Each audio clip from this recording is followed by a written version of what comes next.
तो मूवी के स्टार्ट में हमें पता चलता है कि ह्यूमंस की वजह से अर्थ के क्लाइमेट में इतने ज्यादा चेंजेस आए और साथ ही साथ पेंडेमिक्स, वॉर्स और नेचुरल डिजास्टर्स के होते हुए अर्थ पे जिंदा रहना ऑलमोस्ट इम्पॉसिबल हो गया था। फिर ज्यादा से ज्यादा इलीट क्लास लोगों ने अर्थ को छोड़ दिया और वो केपलर 209 नामी प्लेनेट पे बसने लगे, लेकिन वहाँ पे हैवी रेडिएशंस की वजह से वो सब इनफर्टाइल हो गए थे, यानी कि उनके बच्चे पैदा नहीं हो सकते थे और जनरेशन को आगे नहीं बढ़ाया जा सकता था। फिर ऑलमोस्ट 250 साल गुजरने के बाद केपलर पे रहने वाले लोग प्लान बनाते हैं कि हमें अर्थ पे जाना चाहिए, हो सकता है कि वो अब हैबिटेबल हो चुकी हो। इसके लिए वो एक मिशन स्टार्ट करते हैं और इस प्रोजेक्ट को यूलाइसिस 1 का नाम दिया जाता है, जिसमें कुछ एस्ट्रोनॉट्स को स्पेस शटल में अर्थ पे भेजा जाता है ताकि वो वहाँ जाकर पता कर सके कि अर्थ अब रहने के लायक है या नहीं। लेकिन अर्थ पे पहुँचने के बाद उनका केपलर के साथ कांटेक्ट टूट जाता है और जब काफी साल तक वो लौट कर वापिस नहीं आते तो फिर यूलाइसिस 2 नामी प्रोजेक्ट स्टार्ट किया जाता है। स्पेस शटल तेजी से अर्थ की तरफ आ रहा था, जिसमें 3 साइंटिस्ट थे, ब्लेक, केक और टकर। लेकिन अनलकीली उनका स्पेस क्राफ्ट पानी में क्रैश हो जाता है। वो अपने साथियों को बचाने की बहुत कोशिश करती है, लेकिन केक क्रैश के इम्पैक्ट की वजह से पहले ही मर चुका था। टकर जिंदा था लेकिन उसकी टांग पे बहुत गहरी चोट आई हुई थी। इसके बाद वहाँ का एटमॉस्फेयर मॉनिटर करने के बाद उसे पता चलता है कि यहाँ पे ऐसी कोई भी रेडिएशन नहीं है जो वो लोग केपलर पे फेस किया करते थे। इसके बाद ब्लेक वहाँ पास का एरिया एक्सप्लोर करने लगती है। वो वहाँ अपने बायोमीटर से वाटर टेस्ट करके अर्थ पे लाइफ के साइंस ढूंढने लगती है। फिर उसे वहाँ एक जेलीफिश मिलती है और जब वो टेस्ट के लिए उसका सैंपल निकाल रही थी तभी जेलीफिश उसको रिस्ट पे काट लेती है। अब थोड़ी ही देर गुजरती है और वहाँ हर तरफ धुंध फैलने लगती है। ब्लेक टकर के साथ कॉल पे कनेक्ट थी और वो उसे शटल में वापस आने के लिए कहता है, लेकिन ब्लेक को वहाँ कुछ भी नहीं नजर आ रहा था। फिर टकर एक फ्लेयर फायर करता है जिसकी रोशनी को फॉलो करते हुए वो शटल की तरफ बढ़ने लगती है, लेकिन वहाँ कोई और भी था जिसने उस फ्लेयर को नोटिस कर लिया था और वो आदमी टकर पे अटैक कर देता है और ब्लेक के वहाँ पहुँचने से पहले ही वो आदमी अपने साथियों के साथ टकर को वहाँ से लेकर जा चुका था। फिर वो लोग ब्लेक को भी पकड़ लेते हैं और उसे भी वहीं ले जाते हैं जहाँ उन्होंने टकर को रखा हुआ था। टकर का जख्म बहुत ज्यादा बिगड़ चुका था और उसकी हालत बहुत ज्यादा खराब थी। ब्लेक पिट से निकलने की कोशिश करती है और उन लोगों से हेल्प मांगती है ताकि अपने मेडिकल किट से वो टकर का जख्म ठीक कर सके। फिर हमें पता चलता है कि जिन लोगों ने इनको पकड़ रखा है इनका नाम दी मड है। फिर वो लोग ब्लेक और टकर को बाहर निकालते हैं, लेकिन मसला ये था कि ब्लेक को इनकी लैंग्वेज समझ नहीं आ रही थी। फिर एक नार्विक नामी लेडी जिसको इंग्लिश बोलनी आती थी वो ब्लेक को मेडिकल किट देती है और कहती है कि टकर को ठीक करने से पहले हमारे एक इंजर्ड आदमी का इलाज करो। फिर ब्लेक उस आदमी का ट्रीटमेंट करती है और उसके बाद वो टकर के पास वापस आती है। फिर वो उसे मेडिसिन का इंजेक्शन लगा के कहती है कि मैंने इन दीमर्ड नामी लोगों में बहुत से बच्चे भी देखे हैं, जिसका मतलब ये है कि यहाँ पे जनरेशन को आगे बढ़ाया जा सकता है। इसके बाद टकर ब्लेक को कहता है कि मेरी बॉडी से बहुत ज्यादा ब्लड निकल चुका है और मैं तुम्हारे ऊपर अब और ज्यादा बोझ नहीं बनना चाहता। ये कहते ही वो एक सुसाइड पिल खाकर अपनी जान दे देता है क्योंकि वो ब्लेक के काम में हर्डल नहीं बनना चाहता था। इसके बाद हमें पता चलता है कि इससे पहले वाला जो प्रोजेक्ट था जिसका नाम यूलाइसिस 1 था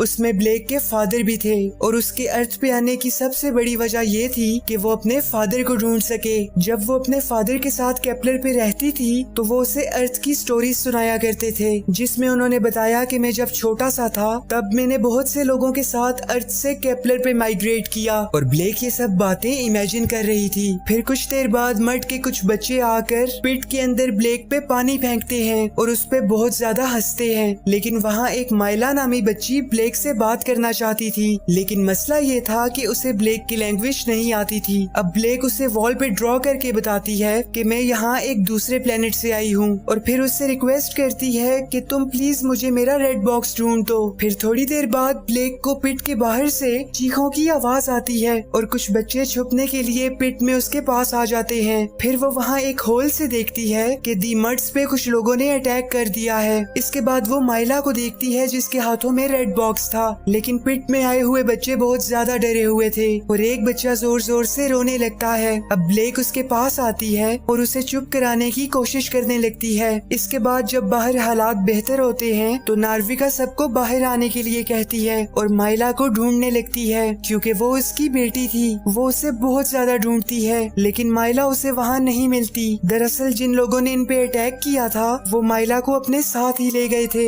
अब माइला अपनी बेटी को ढूंढने के लिए निकल पड़ती है और ब्लेक भी उसके पीछे पीछे आने लगती है और थोड़े ही दूर जाने के बाद उन्हें वो लोग दिख जाते हैं। वो लोग वहाँ से लाए गए कैदियों को बोट में बिठा रहे थे। ये सब देखकर नार्विक से कंट्रोल नहीं होता और वो वहाँ फ्लेयर गन फायर करने वाली थी, मगर ब्लेक उसे ऐसा करने से रोकती है। वो उसे बहुत समझाती है कि इस गन से तुम उनका कुछ नहीं उखाड़ पाओगी, लेकिन नार्विका उसकी एक नहीं सुनती और फ्लेयर चला देती है। अब मजबूरन ब्लेक को उसे बेहोश करना पड़ता है और फिर वो फ्लेयर गन को एक दूसरी डायरेक्शन में फायर करती है ताकि वो उन लोगों को डिस्ट्रैक्ट कर सके। फिर वो छुपते छुपते उनकी बोट में चली जाती है। वहाँ उसे अपना बॉक्स तो मिल जाता है लेकिन वो उसे उठा पाती इससे पहले ही वो लोग वापस आ जाते हैं और फिर ब्लेक वहाँ जाकर छुप जाती है जहाँ उन्होंने दूसरे लोगों को पकड़ के रखा हुआ था। इसके बाद वो वहाँ से पकड़े हुए लोगों को बाहर निकालते हैं और एक बड़े शिप में ट्रांसफर करने लगते हैं। फिर वहाँ पे पेलिंग नामी आदमी अपनी गन से सबको डराने लगता है और फिर जब वो ब्लेक को देखता है तो थोड़ा शॉक हो जाता है और फिर उसे अपने साथ ले जाता है। वहाँ वो उसे अपने लीडर गिब्सन से मिलवाता है। गिब्सन भी ब्लेक को देख के हैरान हो जाता है और फिर उसे बताता है कि मैं उसी स्पेसशिप में यहाँ आया था जो यूलाइसिस 1 मिशन में भेजी गई थी और मैं तुम्हें जानता हूँ, तुम उस वक्त बहुत छोटी सी थी। वो उसे बताता है कि मैं तुम्हारे फादर के साथ था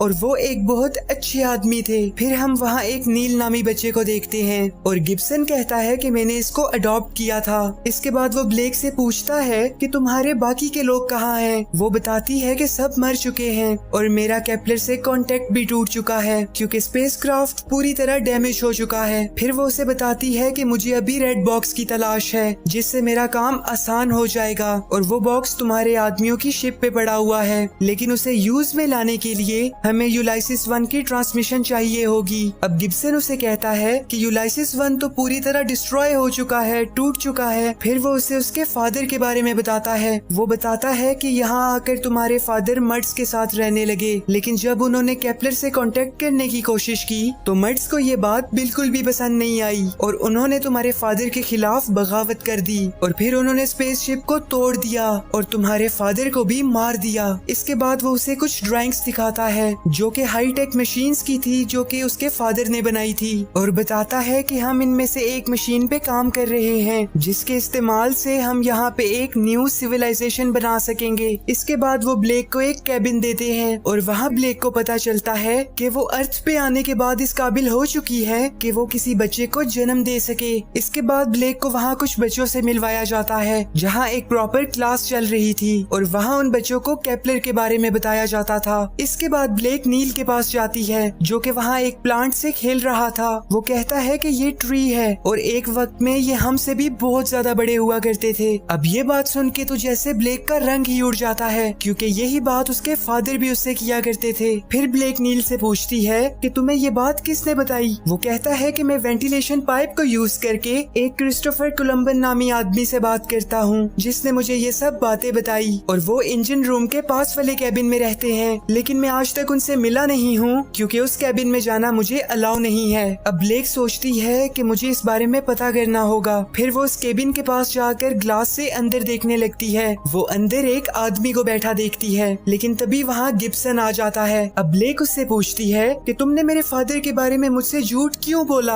अब वो उसे बताता है कि एक्चुअली बात ये थी कि उन सब मशीन्स और स्पेस शटल को तुम्हारे फादर ने ही तोड़ा था ताकि उनका कभी केपलर से कांटेक्ट ना हो सके क्योंकि वो नहीं चाहते थे कि यहाँ पे केपलर के लोग आएं। अब ब्लेक ये बातें कंफर्म करने के लिए कैबिन के अंदर जाती है। वो जान चुकी थी कि ये आदमी उसके फादर हैं और वो उन्हें हक कर लेती है। फिर वो उनसे पूछती है कि आपने ऐसा क्यों किया, आपने क्यों मुझे केपलर पे अकेला छोड़ दिया, क्या आपको मेरी याद नहीं आती थी। फिर वो कहते हैं कि देखो मर्ड्स के लोगों का हाल कितना बुरा है और अगर केपलर के लोग यहाँ आ जाते तो मर्ड्स का हाल और भी ज्यादा बुरा हो जाता और फिर एक वक्त आता कि उनकी कम्युनिटी का नामो निशान मिट जाता। इसलिए मैंने सारी मशीन्स तोड़ दी ताकि केपलर के लोग यहाँ कभी ना आ सकें। ये सब सुन के ब्लेक थोड़ा गुस्सा हो जाती है और फिर वहाँ से चली जाती है। इसके बाद गिब्सन ब्लेक के पास आके उसे बताता है कि जहाँ पे तुम्हारी स्पेस शटल क्रैश हुई थी वहीं पास में एक वेदर स्टेशन है जिससे अगर बायोमेट्रिक मशीन को कनेक्ट कर दिया जाए तो केपलर तक सिग्नल्स भेजे जा सकते हैं। फिर रात में डिनर के वक्त नील की मॉम कहती है कि जब नील की बर्थ हुई थी